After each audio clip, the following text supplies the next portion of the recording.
जी दर्शन कर लीजिए चलते चलते। जय हो। को बहुत बहुत बधाई। किस बात की?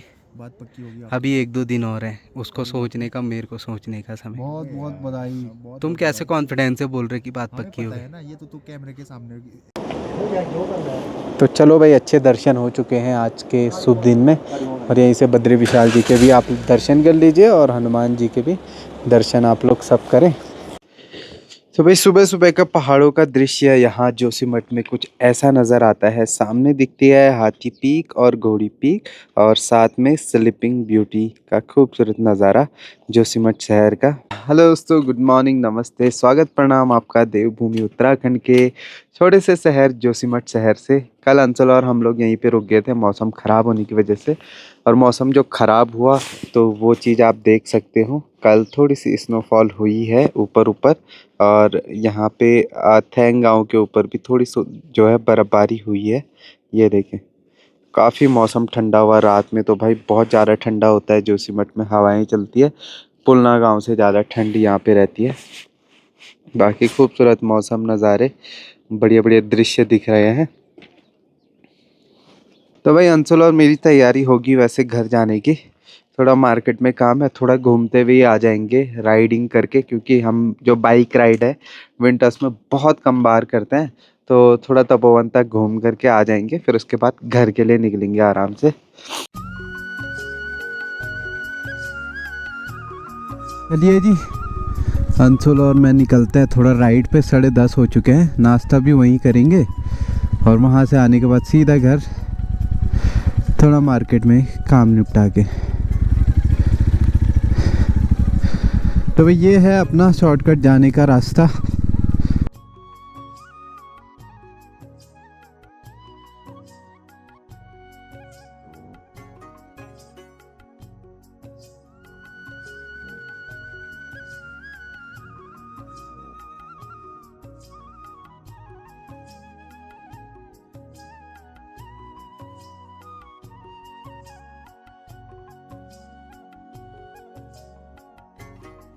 यही है औली वाली सड़क, जहाँ से लगभग 8 किलोमीटर की दूरी पर औली है। और आजकल भी आने का समय रहता है फरवरी तक, क्योंकि थोड़ी बहुत बर्फ़बारी हमें दिख जाती है पड़ते हुए भी, और नॉर्मली भी बर्फ़ टिकी हुई रहती है थोड़े थोड़े। तो कभी भी आ सकते हैं। आजकल थोड़ा रश कम है जनवरी के अकॉर्डिंग और दिसंबर के अकॉर्डिंग। तो आजकल कोई प्रॉब्लम नहीं, ईजी स्टे आपको मिल जाएगा और हर कुछ सही हो जाएगा। तो भाई जो ये वाली सड़कें हैं, जो तपोवन हम जा रहे हैं उसी के आगे मलारी इंडो तिब्बत बॉर्डर है, जो नीति विलेज पड़ता है। फर्स्ट विलेज भी बोल सकते हैं, इंडिया का लास्ट विलेज भी बोल सकते हैं। इस साइड से शुरू, जहाँ से नंदा देवी पीक भी हमें सामने से दिखती है। तो भाई अभी तो नहीं जा सकते वहाँ, पॉसिबल नहीं है। 2 व्हीलर में तो बहुत मुश्किल होगा। 4 व्हीलर में जाएंगे, वो भी जाएंगे हम हफ्ते 10 दिन के अंदर पक्का जाएंगे एक बार ट्रिप पे नीति विलेज तक। वहाँ पे टिम्बर सेंट महादेव है, जहाँ पे जो शिवलिंग बनता है वो बर्फ़ से खुद ऑटोमेटिक बनते हैं। तो छोटा अमरनाथ भी कहा जाता है। तो वहाँ भी जाएंगे और आपको भी दर्शन कराएंगे। तो 10-12 दिन का वेट करिए, क्योंकि बाइक में तो मुश्किल है, 4 व्हीलर में ही हो पाएगा। और कुछ दिनों का वेट इसलिए ताकि अगर ब्लैक आइस वगैरह हो वो भी थोड़ी कम हो जाए, तो हमें सिर्फ जाने में कोई प्रॉब्लम ना हो। तो भाई बाकी पराठे या काठी रोल खा रहे हैं, और ऐसे मौसम के साथ।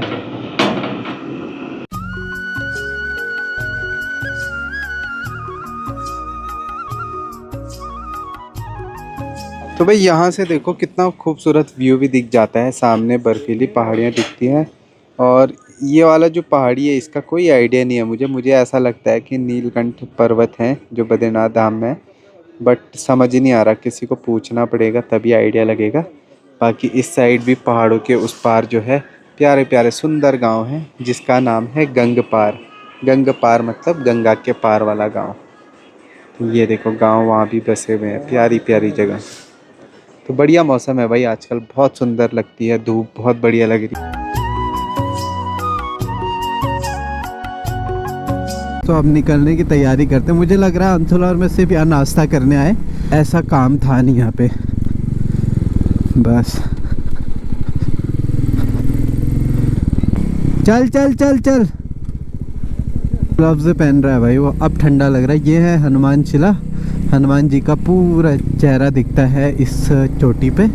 मैंने बहुत बार दिखाया है, आप पुरानी वीडियोस देखें मेरी भविष्य बद्री वाली, जिसमें मैंने कई बार हनुमान शिला का जिक्र किया है। जब द्रोणगिरी पर्वत है सामने तो वहाँ से संजीवनी बूटी लेते हुए, तो कुछ रिलेटेड है कहानियाँ जो आप सुन सकते हैं मेरी पुरानी भविष्य बद्री वाली वीडियोस देखकर। तो भाई ऐसी सड़कों में, खुली सड़कों में भगाना बाइक, वो तो अलग ही मज़ा आता है। तो अंशुल भी आगे भगा रहा है और पीछे से मैं भी। बहुत दिनों बाद राइडिंग कर रहे हैं क्योंकि आज मौसम बढ़िया था, इसलिए मन कर गया ऐसे ही नॉर्मल खाली सड़कों में राइडिंग करने का। अलग ही मज़ा है भाई।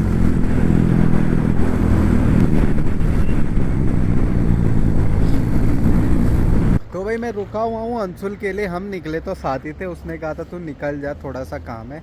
मुझे अभी यहाँ पे 5 मिनट हो चुके हैं लेकिन अभी तक वो दिख नहीं रहा। पीछे भी ना फ़ोन आया था उसका, हो सकता है आगे चला गया और थोड़ा 2 मिनट और वेट कर लेता हूँ, इधर से आया तो साथ चलेंगे। उसके मेरा कुछ सामान भी है उसके बैग में जो मेरे बैग में फ़िट नहीं आ पाया, तो इसलिए रुका हुआ हूँ। समझ नहीं आ रहा कहीं वो चला तो नहीं गया बोल करके, या कहीं, क्योंकि काम उसने कहा कि छोटा सा है 2 मिनट का, और उसके बाद से तो दिख ही नहीं रहा भाई। तो भाई फाइनली आ गया यार 2 मिनट रुक करके। भाई मुझे लगा कि कहीं भाग तो नहीं गया, चले तब अब साथ साथ ही चलते हैं भाई। और आजकल ये जो थार रहते हैं पहाड़ों में, वो बहुत सारे पत्थर गिराते, तो भाई उनसे बहुत बच के रहना पड़ता है। कभी कभी आसपास ही गिर जाते हैं बाइक चलाते चलाते, तो संभल के चलना होता है। तो जी अभी हम यहाँ से आए हुए हैं, जो कि पहला पुराना रास्ता था स्टेशन का, गोविंद घाट का। तो यहाँ से बिल्कुल सामने दरबार साहब दिखता है। बाकी जो एरिया है पार्किंग के लिए यूज़ हो जाएगा, सड़क बन जाएगी, तो यहाँ से आना थोड़ा अच्छा है, सेफ़ है गाड़ियों में। और ऊपर वाला जो रास्ता है वो थोड़ा एकदम चढ़ाई है।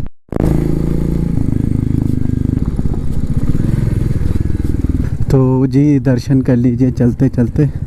जय हो।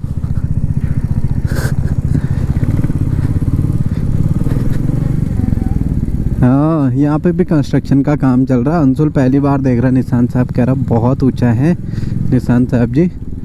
चलो बढ़िया है, दूर से ही दिखने चाहिए ताकि जिसको पता भी ना हो गुरुद्वारा साहब का है उनको भी आइडिया लग जाए।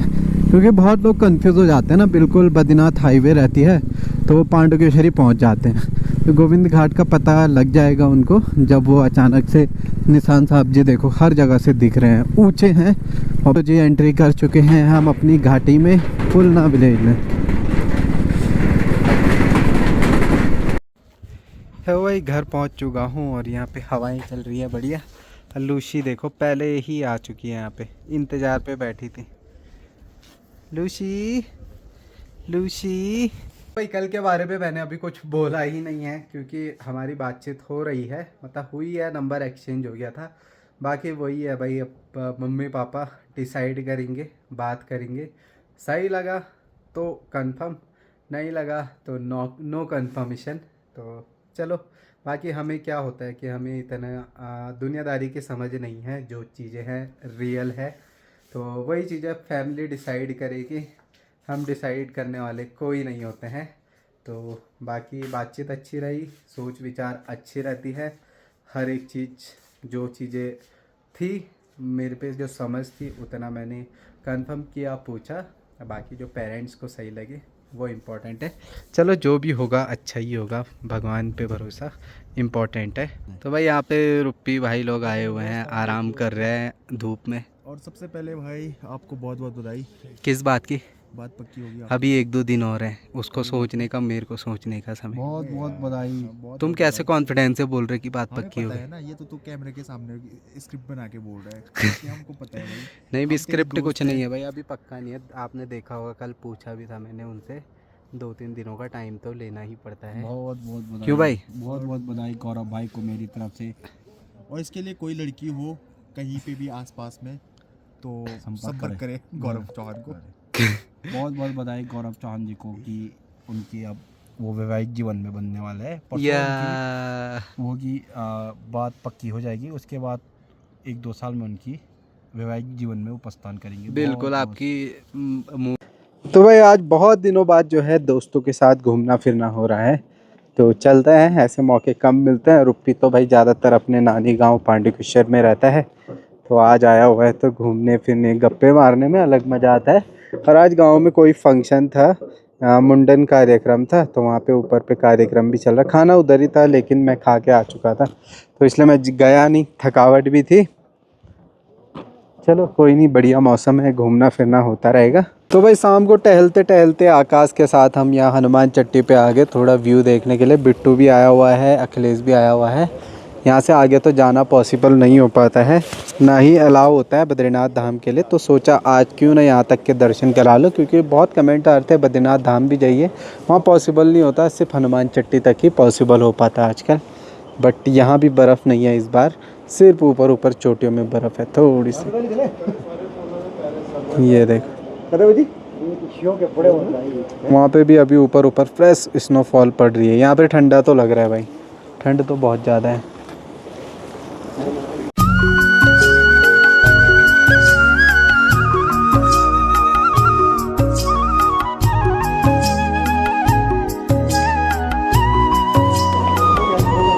तो चलो भाई, अच्छे दर्शन हो चुके हैं आज के शुभ दिन में। और यहीं से बद्री विशाल जी के भी आप दर्शन कर लीजिए और हनुमान जी के भी दर्शन आप लोग सब करें। बट यहाँ से आगे अलाउ नहीं होता, बैरिकेड लगे हुए हैं और साथ में पुलिस फोर्स भी यहीं पे रहती है। अलाउ नहीं होता है विंटर्स टाइम में, क्योंकि रिस्क बहुत ज़्यादा है, ब्लैक आइस होती है, तो ऐसे में जाना भी अच्छी बात नहीं है। जब अलाउ होगा तब जाएंगे, जब नहीं है तो क्यों जाना है भाई। भाई बाहर बैठना तो बहुत मुश्किल का काम है। शाम के टाइम पे ठंडा हो रहा है, 5 साढ़े 5 हो गए, तो गाड़ी में ही बैठो और निकलो यहाँ से फटाफट। बाकी टूरिस्ट लोग यहाँ तक आ सकते हैं कोई भी दर्शन के लिए, विंटर हो या 12 महीने हनुमान चट्टी तक दर्शन के लिए आ सकते हैं कोई भी। यहाँ तक अलाउ रहता है, इससे आगे अलाउ नहीं रहता है। तो चलिए जी चलते हैं, अच्छे दर्शन हो चुके हैं हनुमान जी के, सीधे घर के लिए निकलते हैं।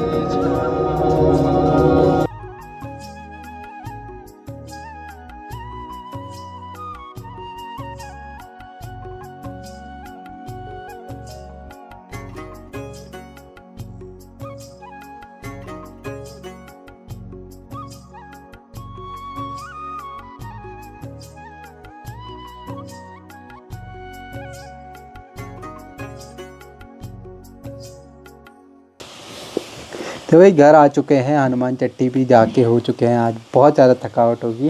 बाकी यहाँ पे खाना बन रहा है, कद्दू की सब्ज़ी चूल्हे पे गर्मा गर्म।